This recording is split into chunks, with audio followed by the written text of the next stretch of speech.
할렐루야. 5월 12일 우리에게 주신 하나님의 말씀은 민수기 22장 1절에서 14절까지 말씀입니다. 이스라엘 자손이 또 길을 떠나 모압 평지에 진을 쳤으니 요단 건너편 곧 여리고 맞은편이더라. 십보리 아들 발락이 이스라엘이 아모리인에게 행한 모든 일을 보았으므로 모압이 심히 두려워하였으니 이스라엘 백성이 많음으로 말미암아 모압이 이스라엘 자손 때문에 번민하더라. 미디안 장로들에게 이르되 이제 이 무리가 소가 밭에 풀을 뜯어먹음 같이 우리 사방에 있는 것을 다 뜯어먹이리로다 하니 그때 십볼의 아들 발락이 모압 왕이었더라. 그가 사신을 보올의 아들 발람의 고향인 강가 부돌에 보내어 발람을 부르게 하여 이르되 보라, 한 민족이 애굽에서 나왔는데 그들이 지면에 덮어서 우리 맞은편에 거주하였고 우리보다 강하니 청하건대 와서 나를 위하여 이 백성을 저주하라. 내가 혹 그들을 쳐서 이겨 이 땅에서 몰아내리라.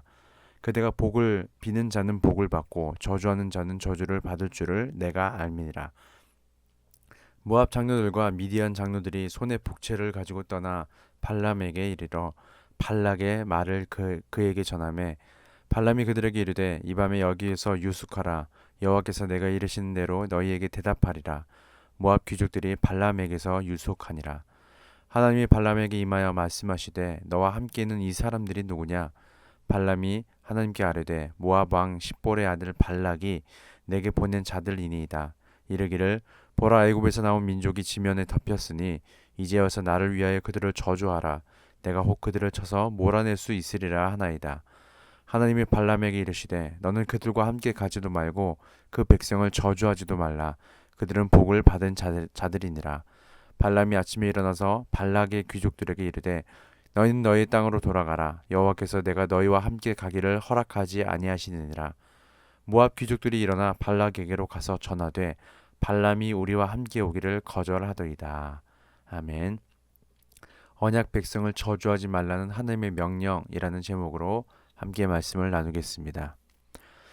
이스라엘 백성이 약속의 땅으로 가는 여정 가운데 가데스에서 에돔의 큰 길로 가고자 하였으나 거절을 당하였고 우회하는 길로 가는 여정에 대해서 간략하게 설명을 해보면 이렇습니다. 가데스를 떠나 호르산에 이르렀고 거기서 아론은 생을 마감하죠. 그러던 중 아랏의 왕과 싸우게 되었고 그들의 성읍을 다 멸하게 되었습니다. 이스라엘 백성은 먼 길을 돌아가게 된 것에 대해서 불평과 원망이 일게 되었고 이에 하나님께서 보내신 불뱀으로 인해 많은 백성이 죽게 되었습니다. 백성이 호르산을 떠나 오봇, 이에 아바림, 세렛 골짜기, 아르논 강, 브엘, 마따나, 나할리엘, 바못, 모압 골짜기를 지나 비스가산 꼭대기에 이르게 되었습니다. 비스가산에서 모압 평지를 한눈에 볼 수 있었습니다. 비스가산은 느보산의 여러 봉우리 가운데 가장 높은 봉우리이며 느보산은 아바림 산맥 줄기에 있는 산이었습니다. 이스라엘이 아모리 땅을 지나가려고 하였으나 왕 시온이 용납하지 않고 야하스에서 이스라엘과 싸웠으나 도리어 아르논에서 야복까지 점령을 당했습니다. 이스라엘은 아모리 도성인 헤스본에 거주하게 되었죠. 거기서 바산길로 올라갔고 바산 왕 옥도 이스라엘과 싸우고 패배하였습니다. 그리고 오늘 본문에 이르러 이스라엘이 이제는 모압 평지에 진을 치게 됩니다. 모압과 모압 왕 십볼의 아들 발락은 지금까지 이스라엘을 막았던 나라들이 어떻게 멸망되었는지 아마 충분히 소문을 들었을 것입니다. 이에 앞서 멸망당했던 나라들처럼 자신들도 멸망을 당할까 두려워 이번에는 군사력이 아닌 먼저는 점술가를 통해 저주를 내는 방법을 동원하고자 하였던 것 같습니다. 보올의 아들 발람이라는 사람으로 유브라데 강 유역의 부도레에서 거하였습니다. 그가 복을 비는 자는 복을 받고 저주하는 자는 저주를 한다는 말씀을 보니 아마 그 땅에서 유명하고 용한 점술가였던 모양입니다. 하지만 발람은 이 일에 대해 굉장히 신중한 것을 보게 됩니다. 왜냐하면 그간 들은 소문에 의하면 이스라엘이 승리할 수 없는 조건에서 승리해 왔음을 들었기 때문입니다. 어쩌면 모압 왕 발락도 이 점을 인지했는지 다른 나라와 같은 방법으로 그들을 막으려 하지 않고 먼저 영적인 능력을 통하여 그들을 막으려고 했다는 점입니다. 어쩌면 발람이 이같이 영에 민감했을지도 모릅니다. 어쨌든 신중을 기함으로 이 문제를 다가가게 되었고 이에 하나님으로부터 음성을 듣게 됩니다. 이스라엘 백성은 복을 받은 자들이니 저주하지 말라는 말씀을 듣게 되는 것이죠. 그리고 발람은 결국 모압 왕 발락의 제안을 거절하게 됩니다. 저는 오늘 말씀에서 특별히 3절의 말씀 모압이 심히 두려워하였다라는 내용을 깊이 묵상하게 되었는데요. 민수기 13장 14장에서 12명의 정탐꾼 중에서 10명의 정탐꾼은 가나안 땅에 거주하는 백성들을 두려워하였습니다. 그리고 이는 온 백성에게 그 두려움이 전염병처럼 퍼지게 되었고 하나님은 이를 하나님을 믿지 못함으로 여기셔서 특별히 10명의 정탐꾼을 중심으로 심판을 하셨습니다. 그런데 오늘 말씀을 가만히 살펴보니 두려움의 대상이었던 자들이 이제는 먹이가 되어 있는 것입니다. 여호수아와 갈렙이 믿음으로 고백했던 것처럼 그 땅 백성을 두려워하지 말라. 그들은 우리의 먹이라. 여호와는 우리와 함께 하시느니라. 그들을 두려워하지 말라. 라는 고백대로 하나님이 일하고 계심을 오늘 말씀을 통해서 볼 수 있다는 것입니다. 비록 중간에 하나님의 말씀에 순종하지 못한 그런 전쟁에서는 자기 멋대로 하는 전쟁에서는 패했지만 하나님 말씀에 따른 그들의 행진을 멈출 수 있던 나라는 없었던 것이죠. 오늘 말씀을 보면 이제는 누가 누구를 두려워하고 있는가요? 그 땅의 백성들이 이제는 이스라엘 백성을 두려워하고 있습니다. 모압 이전의 나라들이 여러 가지 방법을 동원하고도 이스라엘 백성을 무찌르지 못했습니다.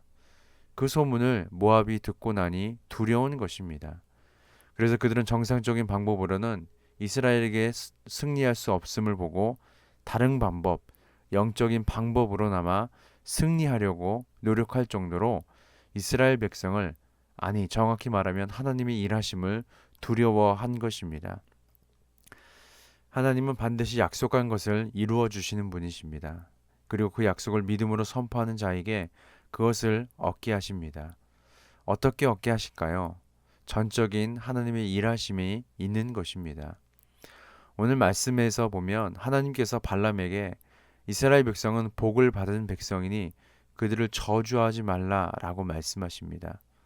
그 이전에도 어쩌면 성경에선 더 자세하게 나와 있진 않지만 그 이전의 전쟁에서도 하나님은 반드시 일하셨을 것입니다. 그런데 오늘 특별히 말씀을 보면은 하나님께서 발람에게 하신 말씀을 보면 하나님의 사랑이 참 대단하다는 것을 새삼 느끼게 됩니다. 우리는 이전에 민수기의 내용들을 통하여서 이스라엘 백성이 하나님을 얼마나 불신하는지 또 얼마나 불순종하는지 얼마나 패역한지를 계속해서 보게 됩니다. 그런데 정말 놀라운 것은 하나님은 그들을 어떻게 여기시냐면 그들은 복을 받은 백성이다 라고 발람에게 소개하였다라는 것입니다. 여기에는 두 가지 의미가 담겨 있을 것 같아요.